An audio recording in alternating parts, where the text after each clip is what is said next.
ngërëm lañ leen di wax saa su nekk rek ñi safoo site internet di Buzz M TV Sénégal bu leen fàtte di abonné di bës cloche de notification yi ngir dara bañ leen a raw ci seeni xibaar. dal leen ak jàmm seen bii di Buzz M TV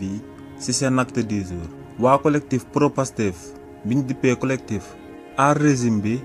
amal nañ akub jëf boo xam ne mun naa daal di jur akub féewatloo bu daal di jaar ci diggante premier ministre bii di Ousmane Sonko ak docteur Abdourahmane Diouf mi nga xam ne moom mooy actuel ministre de l'enseignement supérieur te mu daal di bokk ci gouvernement bi. lu sabab lu tax ñu wax li ni mel moom mooy que ne waa collectif aar sunu régime dañoo porter plainte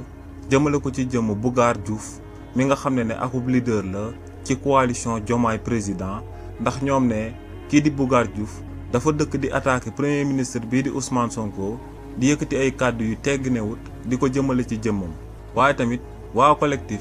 aar sunu régime yamuñ si li ni mel kese waaye dañoo porté waale plainte ki nga xam ne moom mooy Mouhamed Diop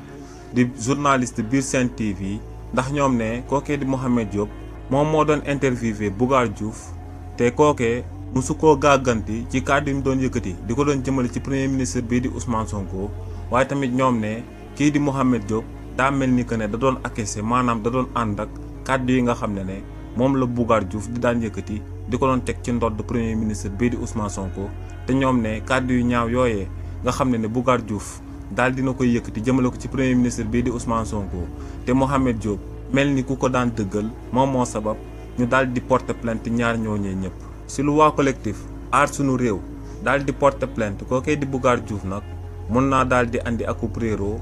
bu jaar ci diggante premier ministre bii di Ousmane Sonko ak kii di Abdourahmane Diouf ndax kii di Bougar Diouf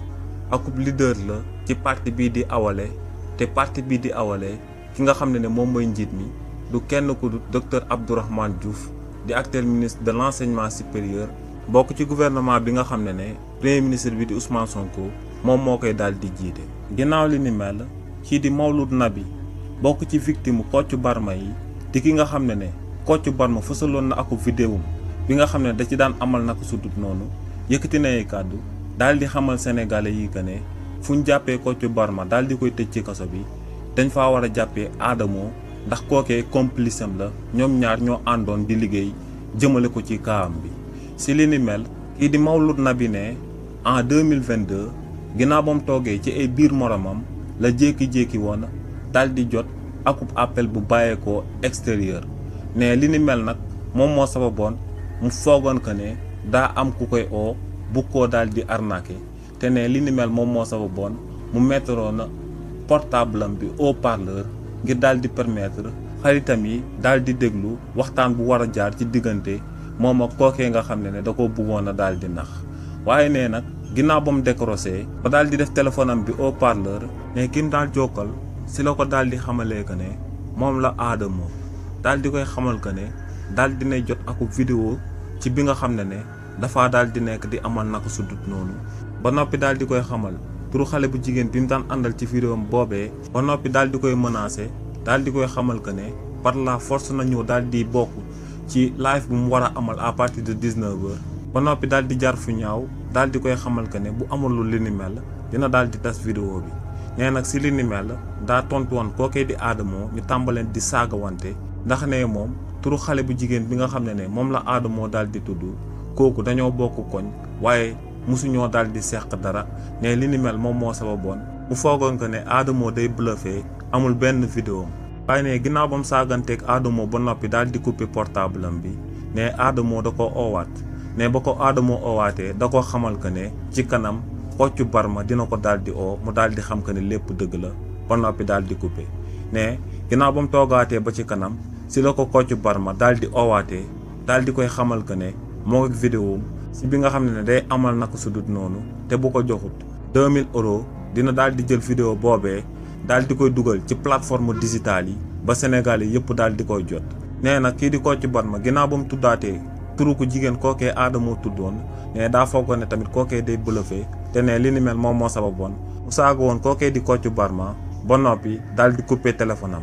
waaye ne ci ay simili ci kanam la ko Kocc Barma daal di envoyé vidéo bi nga xam ne da cee nekk di amal naka sudut noonu. nee nag à sa grande surprise daa daal di fekk que ne vidéo boobee moom moo ko amaloon waaye ki mu ci daan àndal copinam la woon bi mu daan dundal à l'époque waaye ne du woon xale bu jigéen bi nga xam ne moom lañ doon wax turam waaye nee nag ci biir vidéo bi dañoo changé woon visage u copinam bi daal di ciy def visage u xale bu jigéen boobee nga xam ne moom lañ doon wax nee nag si la tàmbalee di tiit di paniquer waaye ne contacté wul woon Kocc Barma contacté wul woon Adamo ne li ni mel nag moom moo sababoon à partir de 19h Adamo amaloon akub live daal di tas vidéo bi ci compte TikTok am waaye tamit kii di Kocc Barma daal di tas vidéo bi ci compte am bi mu dippee woon Seneprono nee nag ginnaaw ba ñaar ñoo ñëw fësalee vidéo bi ne ci saa si la tàmbali di dund conséquences yi ndax ne fi mu daan liggéeyee à l'époque ginnaaw bu vidéo yooyu fësee si lañ ko fa daal di dàqee waaye tamit ne xale bu jigéen bi nga xam ne ñoom ñaar ñoo bokkoon quartier te ñu modifié woon visage am bi ci vidéo bi nga xam ne da doon seq ak moom ak copinam bi ne xale bu jigéen boobee da ko porté woon plainte ci kanamu gendarmerie bu nekk Saint-Louis ndax moom Saint-Louis la daal di dëkkee waaye ne si li ni mel nag ginnaaw ba gendarme yi nangoo téléphone am bi daal di vérifier ba noppi daal di amal ay enquête approfondie si li ni mel dañoo daal di gis que ne moom amul benn yoon bu mu contacté Adamo ak Kocc Barma waaye ñooñu ñoom ñoo ko daal di contacté ba noppi daal di koy menacé ne li ni mel nag moom moo sababoon waa gendarmerie bu Saint-Louis bàyyi woon ko mu dem daal di ñibbi waaye ne ginnaaw ba loolee amee ba mu amee ay at ci kanam ne si la daal di amaatee beneen liggéey bu confortable si bi nga xam ne permettre woon na ko mu daal di nekk soutien de famille waaye ne ginnaaw ba li ni mel amee ba noppi xale bu jigéen bu mu bokkaloon koñ bàyyilu loon benn yoon ndax kookee daa demaatoon ci biir police daal di koy porté waat plainte nee nag ginnaaw bañ ko convoqué waatee ci deuxième fois bi ba mu demee police mais policiers yi nga xam ne ñoom ñoo ko doon déglu dañoo génne woon seen matraque yi daal di koy dóor yi métti ngir mu daal di avouer que ne moom moo jël vidéo boobee daal di koy jox Adamo ak Kocc Barma ba ñooñee daal di koy fësal waaye ne dóor yi lu métti dafa teniroon bañ a daal di avouer waaye ne li ni mel teewul woon ñu placé ko woon en garde à vue njëkk après ñu daal di koy tëj lu tolloog 6 mois ci réewu Sénégal nee nag ginnaaw bañ ko tëjee ci kaso bi si la ñàkkaatee woon liggéeyam boobee nga xam ne moom la amoon te mu ciy doon dimbale famille bi yëpp waaye tamit ne ginnaaw bañ ko tëjee ci kaso bi si la papaam daal di bàyyi ko Mauritanie ba mu nekkoon daal di dellu si Saint-Louis ngir daal di koy assister waaye tamit ne si la yaayam mi nga xam ne Touba la nekkoon di fa doon liggéeyee ak ay rakam yi nga xam ne foofu tamit lañ nekkoon di fa doon jàngee si lañ fa bàyyi ko ñoom ñëpp daal di dellu siwaat ca Saint-Louis ngir daal di koy assister ne luñ ko tëjoon kaso te deful dara nag da koo juraloon akub ngandam xol bu métti te ne li ni mel moom moo sabab ci 6 mois yooyu nga xam ne dañ koo dencoon ci kaso bi lu tolloog 11 fois yóbbu nañ ko fa isolement ndax ay jàppante yi nga xam ne da ko doon jàppanteeg ay co-détenus ci biir kaso bi ne jàppante na fa ak benn prisonnier bi nga xam ne da koo mujj woon a sax daal di jam paaka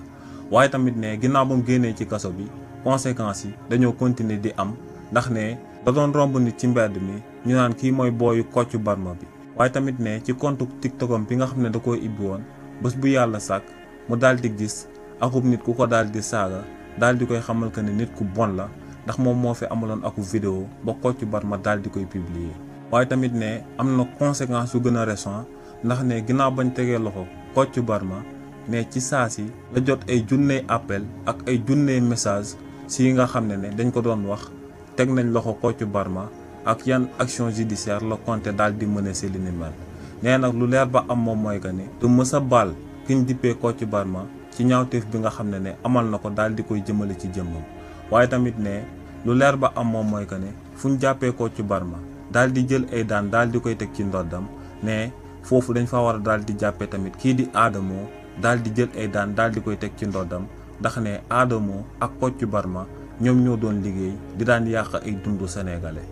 ngërëm lañ leen di wax saa su nekk rek ñi safoo site internet di Buzz MTV Sénégal bu leen fàtte di abonné di bës cloche de notification yi ngir dara bañ leen a raw ci seeni xibaar.